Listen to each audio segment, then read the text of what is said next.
Firstly, you should be aware that there is an ongoing war between the Turkish security forces and the Kurdistan Workers' Party's PKK guerrillas. People are being killed on the streets by unidentified murderers, and none of them was identified or arrested. Therefore, it is really risky and dangerous to travel in Kurdistan.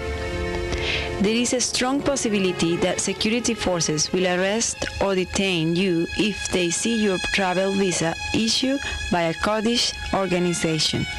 Therefore, you should not show your visa to any Turkish official. This had been a scary week, and now our bus had just been stopped by Turkish police. Everyone out, we're going to search your baggage. The uniformed Turkish officer was coming along the line. He would soon reach my baggage. Stuffed inside my sleeping bag cover was my safe passage document issued by the outlawed Kurds. If the Turks found it, we were finished. I had to do something now. Quickly looking to see if anyone was watching me, I put my hand inside the cover of the sleeping bag, pulled out that document, and then I stuffed it behind my belt, behind the back of my trousers. Then I looked up and I found that someone was watching. And while they watched, the piece of paper went down my legs back onto the ground.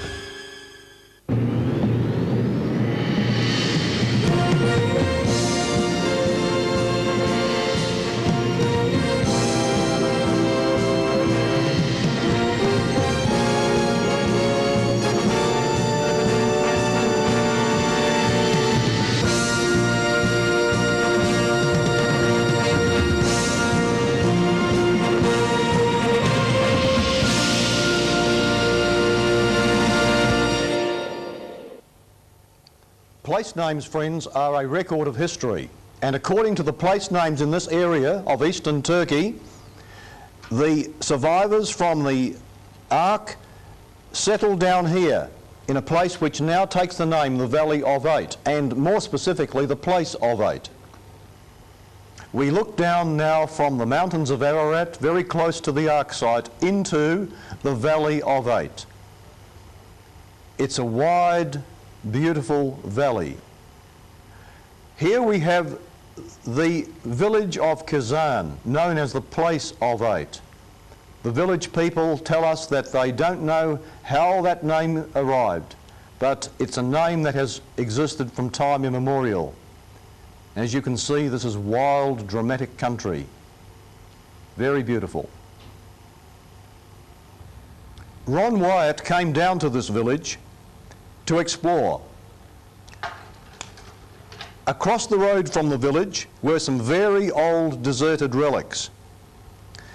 You'll notice that the village down here has a road going past, and across the road there were some animal pens. There is the remains of an old house here, plus 2 grave markers and another building. And behind is a hill shaped like a cup facing you, with an altar, a giant altar across. Ron's 2 sons went exploring with him. "This looks like a grave marker," one of them said. "There's another here," exclaimed Ronnie, "lying on the ground in front of it. These must be grave markers."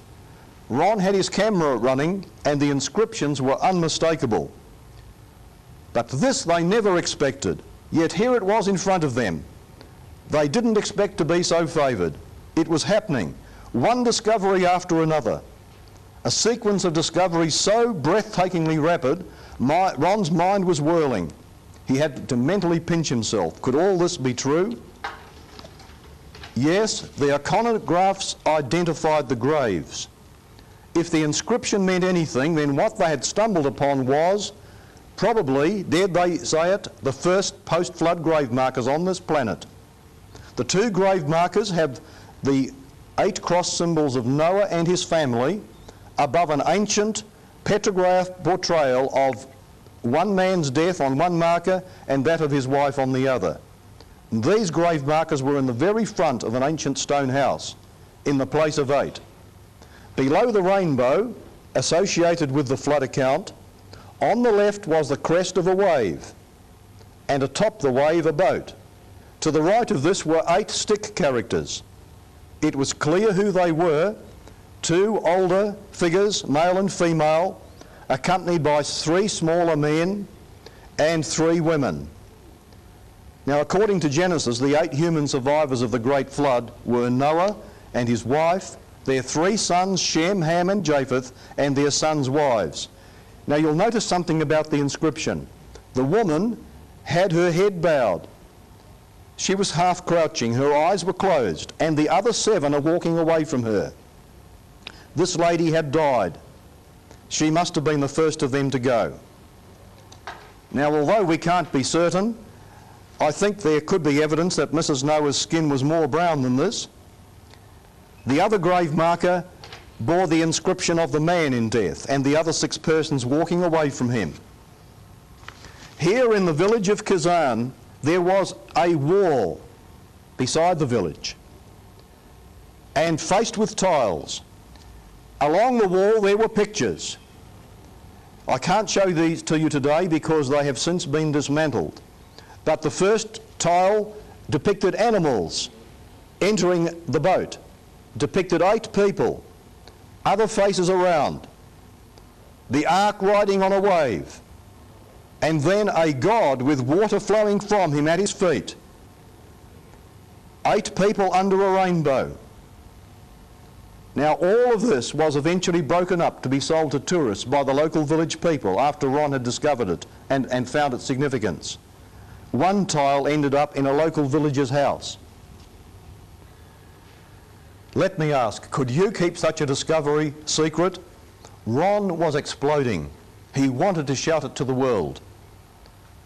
"That's incredible," gasped his colleague. "Simply incredible."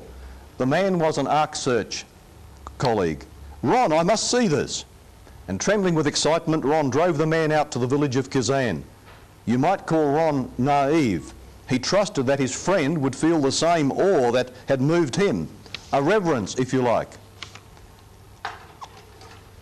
Mehmet, the village mayor, looked both ways down the street, then yanked the visitor inside. The pact was sealed with a drink, and the visitor crept into the darkness and sped off with no lights. Within hours, the 2 graves were dug up.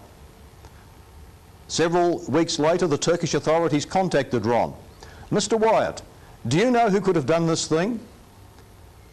These graves had contents which had been sold on the black market. In fact, one item was a bodice. The lady who was buried had this beautiful bodice round her waist with large stones, and it fetched $75 million on the Istanbul black market. Since then, the Turkish authorities have actually retrieved the sarcophagus, the coffin, from inside. It's now lying in a back room of the Ankara Museum, and it's of polished granite, 18 feet long. Now, I don't believe that this woman was that long, but we do believe these people were big, and possibly she was 12 feet or more. We've found much evidence in this area and around the world of 12-foot giants. As a matter of fact, before the flood, the Bible says people were giants, and they lived much longer in the special conditions that were changed after the flood. Recently, I was out in Rotuma, an island in the Pacific, and out there are huge graves, and it's believed that 12-foot giants once lived on that island. The skeletons are in the graves. Soon after this, Ron and his 2 sons were sleeping in the same room, a room on the same floor that Trevor and I later occupied. And about midnight they were awakened with a great commotion. They looked out of the window, and here was a crowd of Kurdish people trying to get into the hotel. These people were after their blood. And very soon they had heard footsteps coming up the stairs. So Ron and his 2 sons quickly barricaded the door. They then placed a bed against the chest of drawers, and they heard a key in the lock. Then, as they tied sheets and blankets to go out of the window, they let themselves down 2 floors into another room and escaped for their lives down the street. This is not a place you'd go for a holiday. Sometime later, Ron and Alan Roberts and a few others were kidnapped as they were driving through the area. And they were the prisoners of the Kurds for 21 days. It was a very scary occasion. In fact, they felt eventually that their lives were going to be taken. and they had to make a determined effort to escape. That piece of news hit the world press. Here is the man that dug up the grave, Mehmet, the village mayor. This man was in league with another person on the Ark team, and the Turkish officials are now looking for that other man. But Mehmet was heard by Ron to say, let us take this man up into the hills and get rid of him. Ron, over his 34 times at the Ark site, had picked up quite a deal of Turkish, and he understood that he was the focus of this man's interest. So he and his taxi driver quickly cleared off, and Ron doesn't like going back there, I can assure you. When I let a few of my friends know that I was planning to get down to the village of 8, I wanted to check out these things for myself. Alan Roberts warned me on the phone, Jonathan, it's too dangerous. People disappear. It was now late 1993. Out there were some of the first anchor stones ever dropped from the Ark near this village. There the Noah family had built a house, we believed. They'd tilled the ground, and there finally Noah and his wife had been buried. This was the ancestral home of us all. Keep away from Kazan, urged Ron, they'll kill you. However, I decided to take all possible precautions. I'd grown to trust the one who, above all, takes care of us. I laid the matter before him. He knew my deep longing to record these things and to use them to vindicate his cause. It was now over to him. But I did take precautions, and speaking to the Kurdish people here in Australia, I eventually obtained from them a visa which would not be recognised by the Turks, and it's something that I had to keep out of sight if I went to Turkey. But this visa would give me protection, hopefully, if Kurds had any mind to kidnap me, and I pulled this out. I hoped, maybe foolishly, maybe naively, that this might protect me. So I took it with me.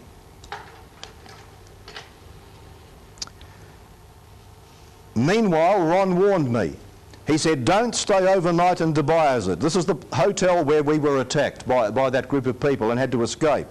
He said, when you fly into Turkey, into Istanbul, you fly across to a town here called Erzurum. At Erzurum, there'll be a taxi driver who you can trust.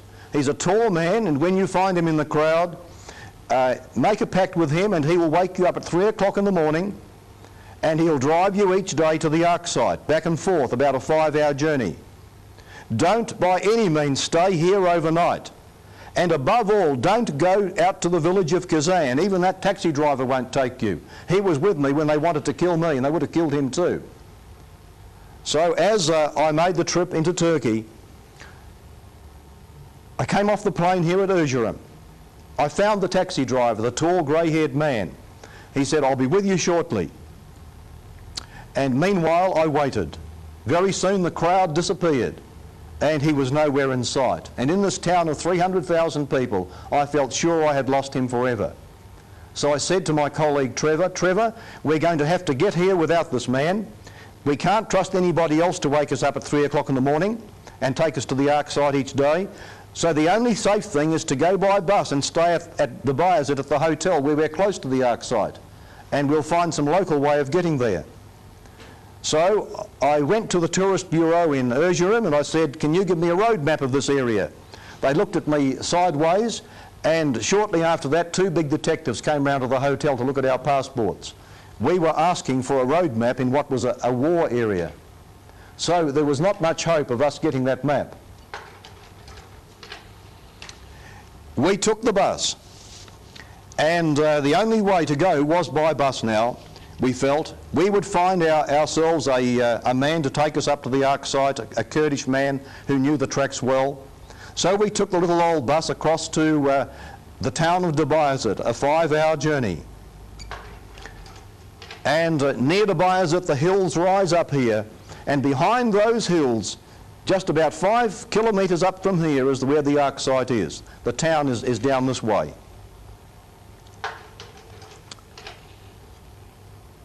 The next morning, we came out of the hotel. I walked around the street, and by the way, that night I'd been praying hard. Trevor and I prayed that night and that morning.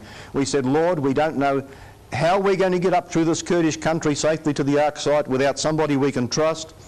will you please get us somebody that can speak English, that we can understand, whom we can trust, and someone we can feel safe to work with. So the next morning we walked around here, and I was talking to some Kurdish man who hardly understood English, and I was saying, do you know somebody here with a car who can speak English? And away down the other end of the block there was a man. I'm sure he didn't hear what we were saying, but this man called out. He said, "Can I help you? Can I help you?" He was a 26-year-old Kurdish man called Sayam, very, very fine chap. We became good friends, and he took us through the mountain villages. Lovely people up here, very simple living people. And from there we ultimately came to the Ark site and we commenced our work. And this is where Hassam, of course, sleeps, as we mentioned to you in a previous program. We came down here and started doing some work on the Ark, scraping away some of the mud on the sides. And ultimately, Siam and I became like brothers, very good friends. And then I showed him a picture of one of the anchor stones. Here we are scraping off the mud. This is Siam, this is Trevor. And in between the uprights we found that the mud was eroding away, and here were some of the upright ribs of the ship. Siam, I said, this is an anchor stone. And he said, tell me about that. So I explained what these old anchor stones were for. He says, tell me, where's this one? I said, this one's in the village of Kazan. Now that was the forbidden village that we had no way of ever reaching. And suddenly his face lit up. He said, Kazan, Kazan. He said, that's my mother's village. I'll take you there. Now I'd made a very strong point not of asking ever to be taken to this place. I knew how dangerous it would be. But I'd left it in the Lord's hands. If he wanted us to go out there, he would provide the way. Now here was the very man, the only man who possibly could ever get us in there safely. And I believe now that that unfortunate event of missing the Turkish taxi driver at Erzurum was something that was working in our favour, because now we got Siam, a local Kurdish man who came from the same village and could get us in. What a wonderful providence that was.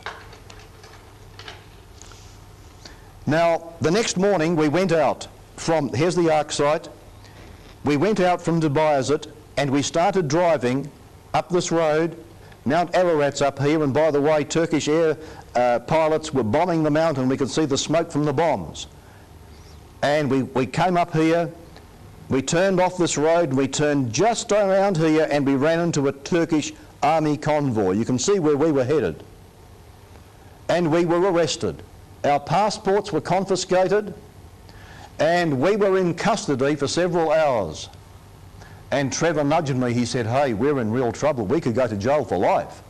This is dangerous stuff. Here's the military. We're in their hands. And here we are, foreigners. We can't speak their language. They brought in one man after another to interrogate us. And eventually there was a report that they were going to go up to our hotel and look through our baggage. Now I should say, friends, that in that baggage I had that Kurdish travel safety visa, and if that fell into the Turkish hands, we were finished. So I inwardly prayed, Lord, don't let them go up to that hotel. Don't let them do that. Well, a short while after, the interviewer said, no, we're not going to go up to the hotel now. They brought in one final man to interview us, and I felt perhaps this was the time we had to take the initiative. So I thought, well, I'll interrogate him instead. So I said to him, where do you come from? He said, well, I come from the far end of Turkey. Oh, you must be missing your home, I said.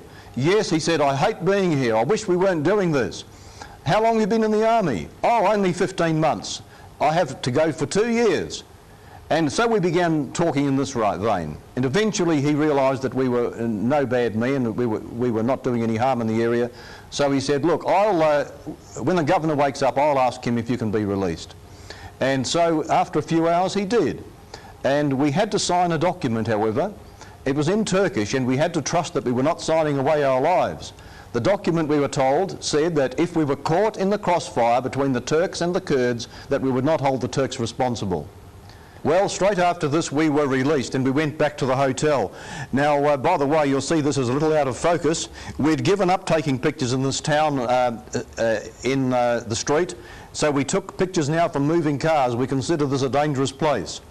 And after a few hours inside the hotel, we waited, and then Siam came back and said, I've just been out to the village of Kazan to make sure that everything's safe. Let's go.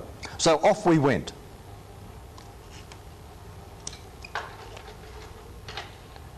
Here is the village, and we came in here, and on the way through, Siam stopped to pick up a man who introduced himself as the village chief. I looked at him and shuddered, and Trevor nudged me. This man looks sinister, doesn't he? The man gave another name, but he was Mehmet, the man against whom Ron had warned me. This was his deputy, and here's Siam, my dear Kurdish friend. The chief and his deputy took us up into the village, and they examined some of the anchor stones with us. Here's Siam in front of it. The village children began to take an interest after a little while, and we went up to an old cemetery where several anchor stones were still there, and they had been put up as tombstones, although originally they were the anchor stones similar to the others. Then after a little while of this, we went across to a hill about 2 kilometres to the west. Here we began walking, looking for more evidence and relics. There's the village back there, and here we come up the other hill. Now you'll notice holes in the ground here, and when I inquired why these holes were here, I found out that the village people had been digging up graves all around the valley, because since they had dug up Mrs. Noah's grave and found something, they were expecting they'd find treasure all over the place. And these people were notorious robbers. This village was not a good village. You won't see this very clearly on here, but there's a representation of the ark on this big stone. And here is an altar. The head was placed in here for the killing of animals. Now for an hour, Mehmet and another guided us over this valley of 8 to anchor stones, altars and inscriptions. But friends, my eyes were kept scanning for the spot I had really come to see. I wanted to see the grave sites, the sites of the old house, and so on. But at the hilltop here, we examined another one of the big anchor stones that was lying on the top, and I believe this had been dropped when the boat came over in a gentle arc up to the hills beyond, and these were lying in a fairly curving line up to the site. You'll notice that the hole has been broken off here. The hole is there, but the top of the stone has been broken off. Now we began to go back down the valley toward the village of Kazan. My eyes were being peeled, but I didn't want the Mehmet to note that I was looking for something else. We returned from that western hill, and back near the village itself, our hosts were knocking out stones from a wall to show us an old inscription. And Mehmet, by the way, brought out a book by David Fassold, a former member of the team. And he was very proud about this book because it had his own photograph in. And this book by David Fassold spoke a lot about the anchor stones. David, by the way, was a marine expert who had been working on the site. Now, this is Dave, by the way, and he's the author of that book. I knew that at this moment I had to make my move or never. I wanted to see the site of the grave that had this inscription on it.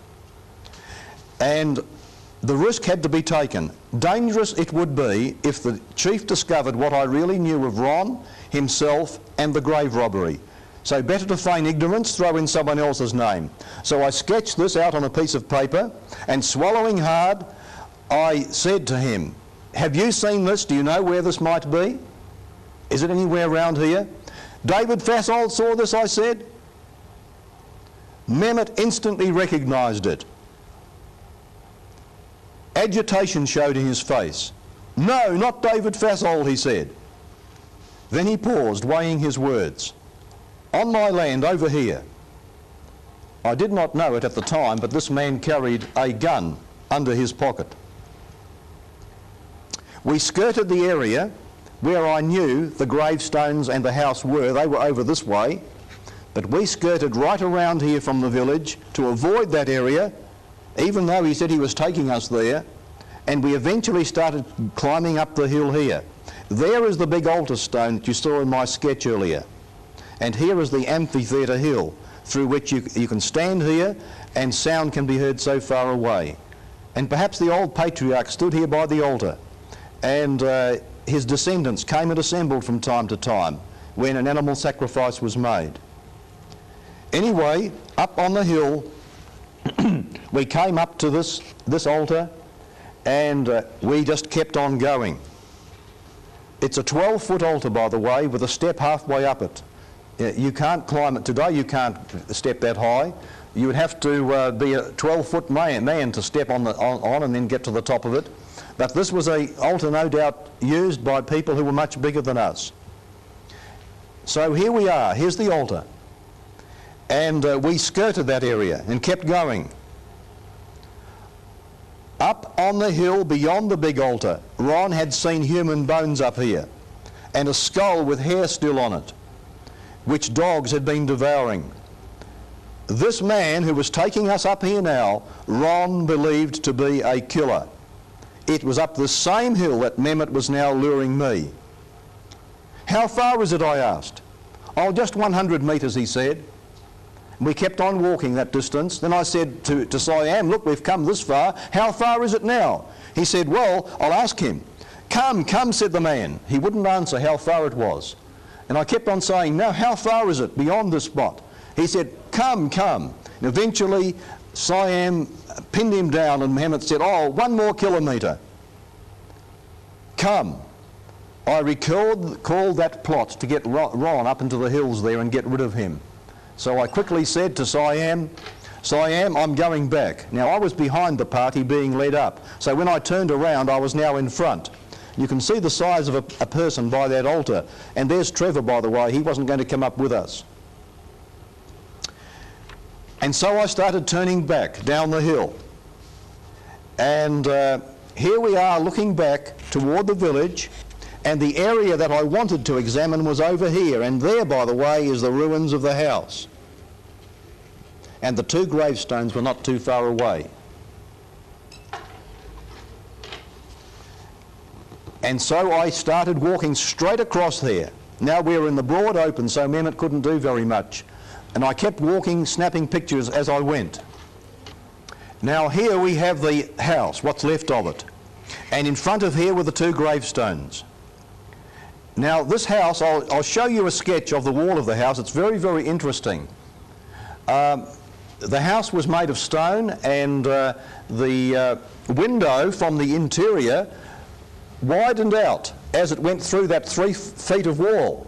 So people inside could see a wide angle outside, but people on the outside could not see so well inside. It was very, very well built.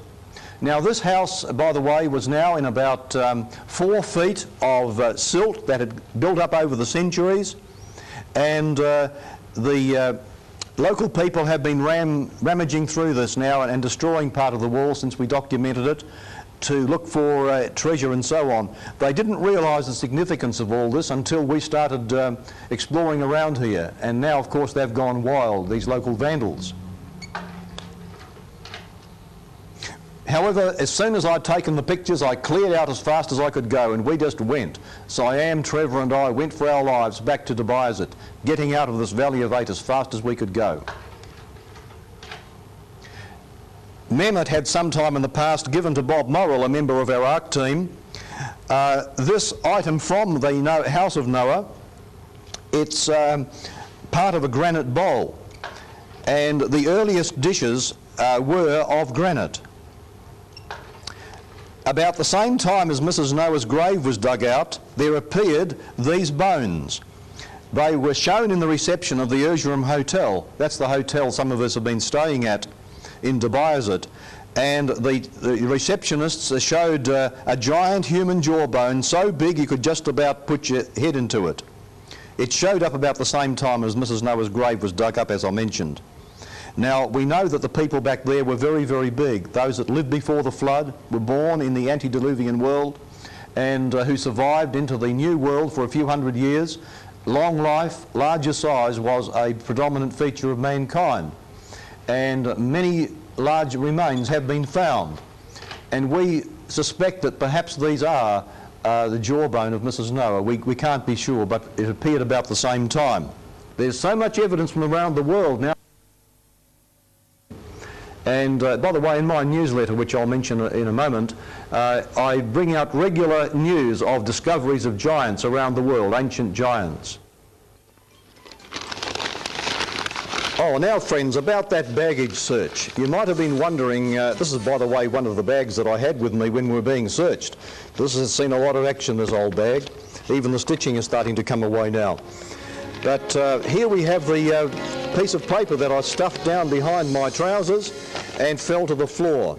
And in case you're wondering what that man did when he saw me, saw it fall to the ground, I think he must have been a Kurd, because he didn't tell the Turkish police that that had happened. Well, that's enough for tonight, friends, but I'd like to remind you that there are a couple of books that you'll find more information on these subjects inside. First of all, there's the Dead Men's Secrets books, which refers to the surprising discoveries of the ancient world. Sea floor, jungle and desert sands give up 1,000 forgotten secrets. Technology that vanished. This is the book Dead Men's Secrets, and I can recommend it. I wrote it after all. It's a very, very interesting subject for many people. And if you want to know more about the Ark subject, the scientific evidence, the arguments of the skeptics against it, the play, the counterplay of characters, the murder attempts, the phone tappings, the betrayals, and also the wonderful miracles that counterbalance that. The Ark conspiracy tells that story. In fact, we've just sold out of the first edition. There's a second edition coming off the press now. And finally, I do put out a quarterly newsletter, and the subscription price of this does help our expedition work. Also, we update various interesting discoveries that we're involved in and that others are involved in around the world. Anyway, friends, thanks for being with us. It's been good speaking with you, and I hope you found this enjoyable. You've been watching a presentation by Jonathan Gray in the Surprising Discovery series. To receive regular newsletters, to inquire about available publications, or to book Jonathan as a speaker at your church fellowship or community group, write to Jonathan Gray, Post Office Box 3370, Rundle Mall, Adelaide, South Australia 5000.